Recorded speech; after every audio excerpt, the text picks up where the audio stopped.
Alors, être femme vigneron aujourd'hui, effectivement, forcément ça interpelle, en fait. Si on est femme vigneron, enfin vraiment installée et on fait soi-même le travail dans les vignes et on est une femme, forcément, la première fois que quelqu'un arrive au domaine, comme là à l'instant il y avait des clients, ils vont d'abord chercher le vigneron. Et après ils se rendent compte, ah, mais en fait c'est elle. Donc il y a un petit temps d'arrêt. Et ensuite, on explique en 3 mots que c'est Liv Vincendo, c'est moi qui gère le domaine, qui a créé le domaine. Et très vite, ça reprend normalement. Mais il y a effectivement ce petit temps d'arrêt.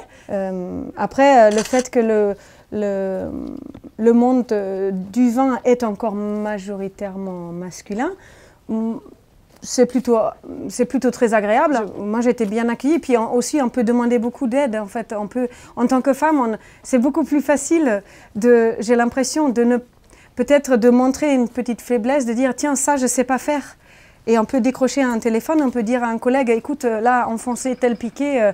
Moi, mon ouvrier n'est pas là aujourd'hui, est-ce que tu peux me donner un coup de main? Ou avec le tracteur, comment tu fais pour régler quand tu travailles ton sol? En fait, je n'ai pas compris comment tu faisais. Et en fait, très vite, moi, je pense que c'est la posture aussi. C'est la posture, il ne faut pas arriver et dire je suis une nana, donc forcément, je vais tout faire mieux, etc.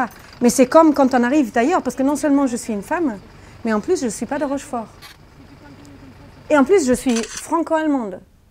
Sur les 3 caractéristiques, l'essentiel, c'est la posture. C'est-à-dire, le but, c'est d'être humble, d'arriver et de dire j'arrive là, je suis très heureuse d'être à Rochefort, dans le milieu du vin et en France.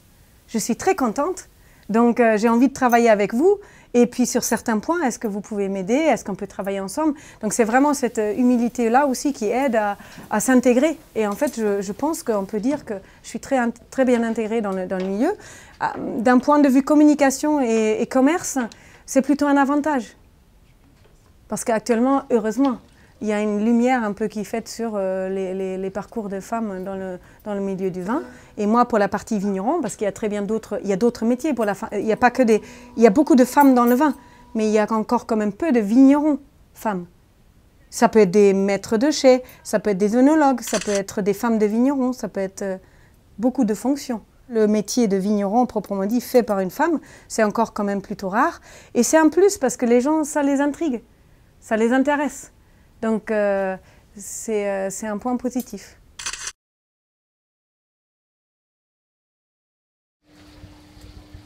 Donc, alors à qui le premier verre, c'est le mien? Non.